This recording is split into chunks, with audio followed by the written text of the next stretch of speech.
Good evening, viewers, and welcome to another live stream. Yes, we're live today. We're going to talk about the Radtel RT-730.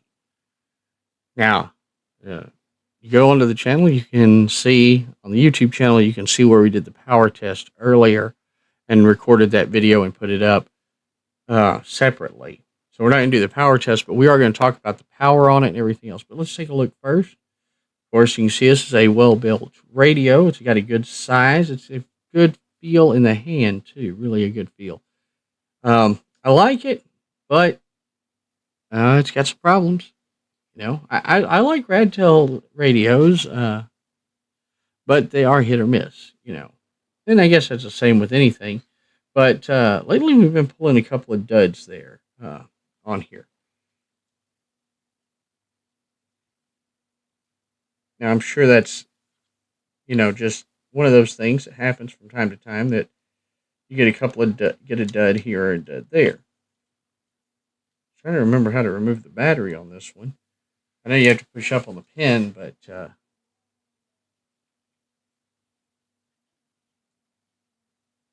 there we go. Whew, takes two hands to do that, doesn't it? All right.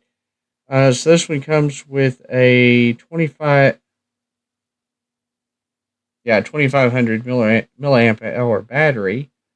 One thing, of course, about that is, for the size of the battery, and you can see the size here, it's, you'd think it'd have a bigger charge, but it really doesn't. And most that's because the battery is actually down here.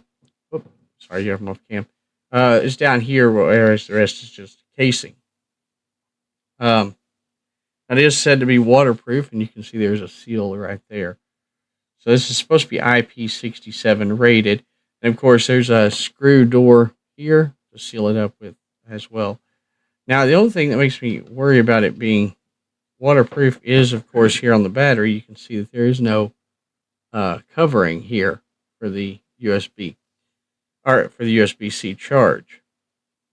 However, it's supposed to be waterproof, and that's one of the reasons I liked it. Now, this radio was, of course, on my list of radios to purchase for a while before I got to it. Now, is what it is, right? Now, I want to go over, let's get into a few things. Also, you notice the belt clip here, it snaps in, so it's easy to remove. There's a little pin here, you can just pull it out, and it takes the belt clip right off. If you don't want the belt clip, just slides right out. And then, of course, you can just put it back in there. It takes a little bit of work to get it back in there, but overall, you can. Now, this is one of the few radios I've actually bothered to put a belt clip on because, there we go. Because generally I don't use a belt clip. However, this radio is bulky enough that it doesn't actually fit in the case I use for most radios. And, well, if it doesn't fit, you might as well use the belt clip. Now, this has, of course, some features I like in it. One, of course, you've got NOAA weather radio on push button. You've got programmable buttons on the side. You've also got dual PTT buttons, always a plus. And one of the big features I really like in a radio, and I don't see often enough, is, of course, the channel knob. Now, the channel knob is great because then you can easily change the channel. If you've got it on voice prompt, and you don't want, and you've got it on your side, you need to change the channel, just clicking through will let you do that. It has an advantage there. Let me put this here so everybody can see what I'm talking about on different things. Okay, so I do like the channel knob.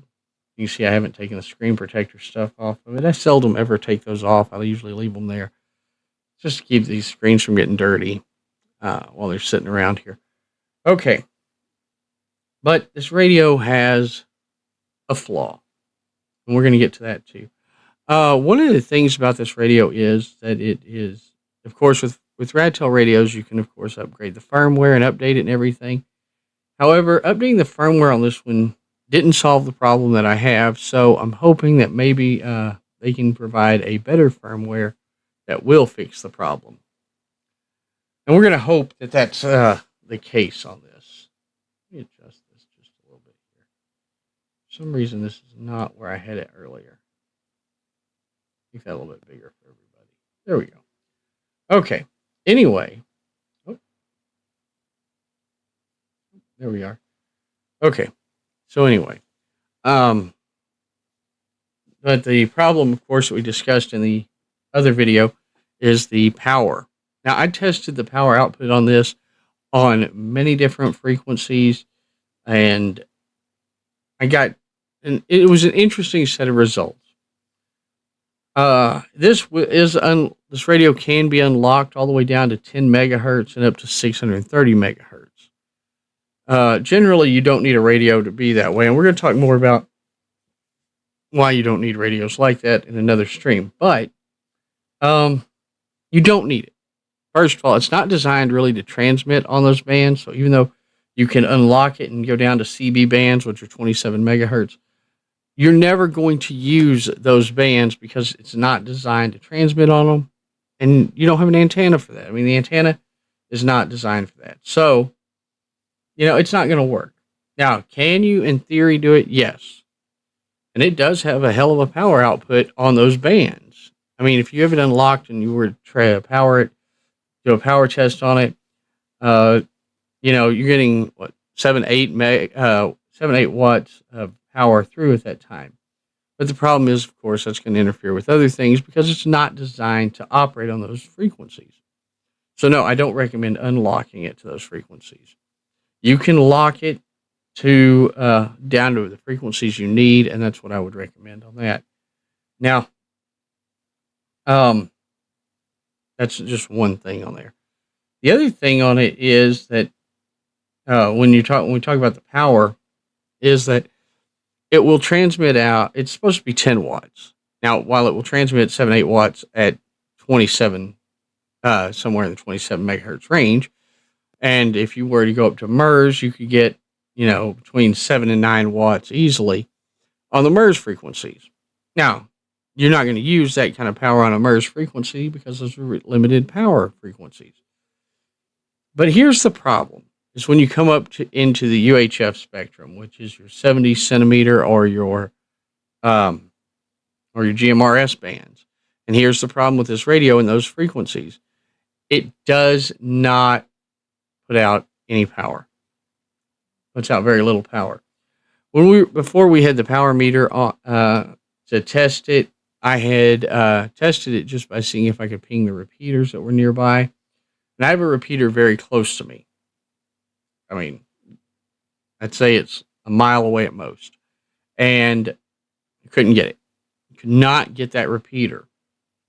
So it didn't matter how big of an antenna I hooked up to it. And I've got a 3 or 4 foot antenna, that I could put on there. But it didn't work.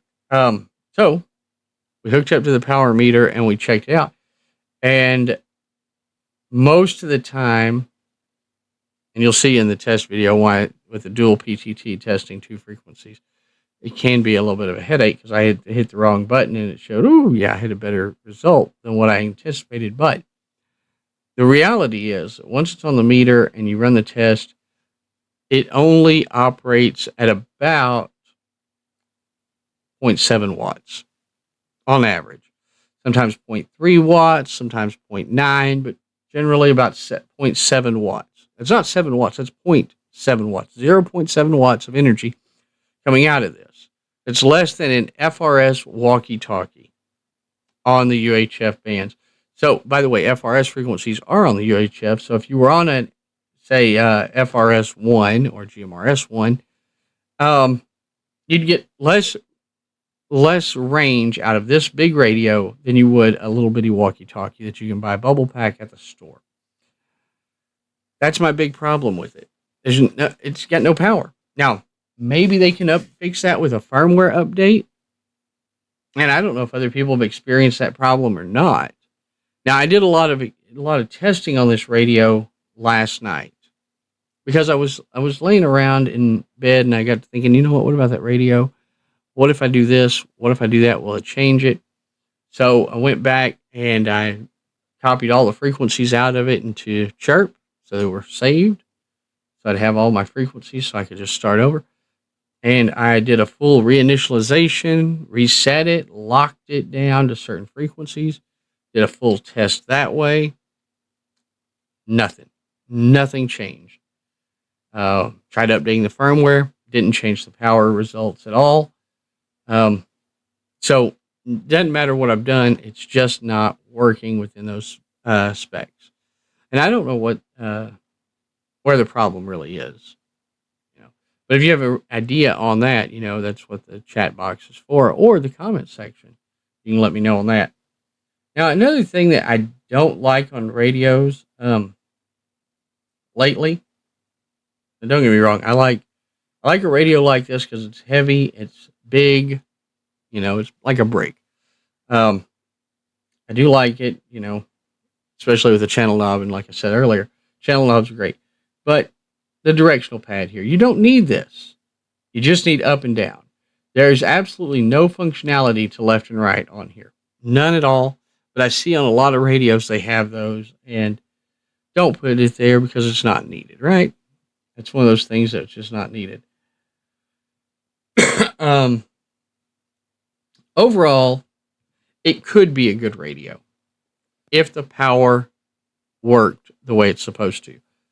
But that's the problem. The power output does not work the way it should.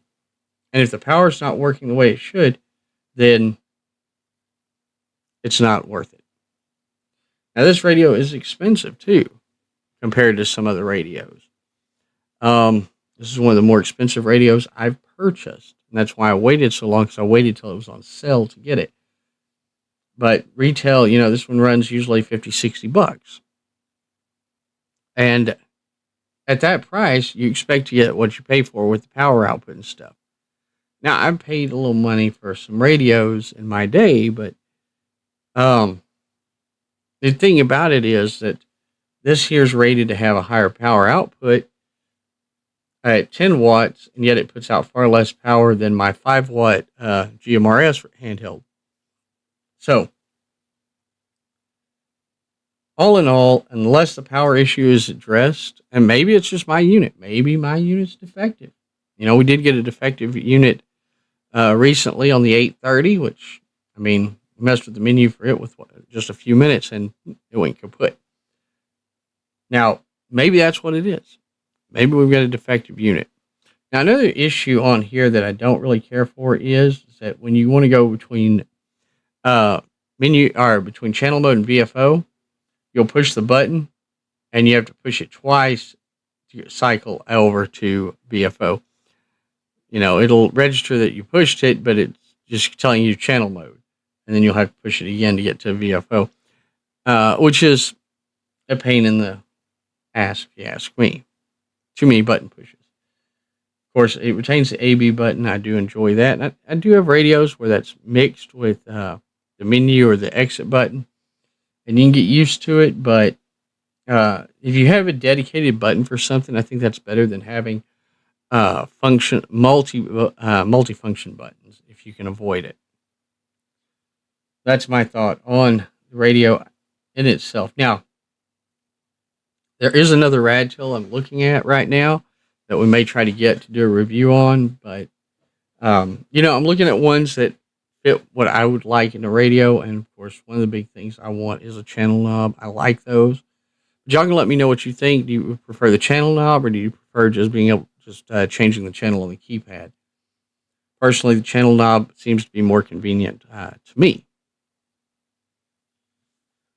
But at the same time, on many radios, I have the majority of them. I don't have a channel knob, so I just remember where everything is by numbers and just punch in the numbers manually instead of having to push an up or down button repeatedly. All right. But I want people to let me know in the comments section or in the chat, whatever, what y'all think on this radio, if you have it. If you're having the same power issues, if it's a common thing or if it's not, let me know. I want to hear back, see what we have on that. Okay, I'm also going to try to contact Radtel later on and let them know about the power issues and just see what they recommend or if there's going to be a firmware update to fix that. All right. Like I said, y'all can let me know in the chat what you think on the RT-730, or in the comments, shall I say. I say in the chat because we do this live. But you can let me know in the comments section what you think on the RT-730. Is it a radio that you have or that you would purchase? Or do you have the same problem? Are you having the same problem? Let me know. And we'll be back soon with another radio review.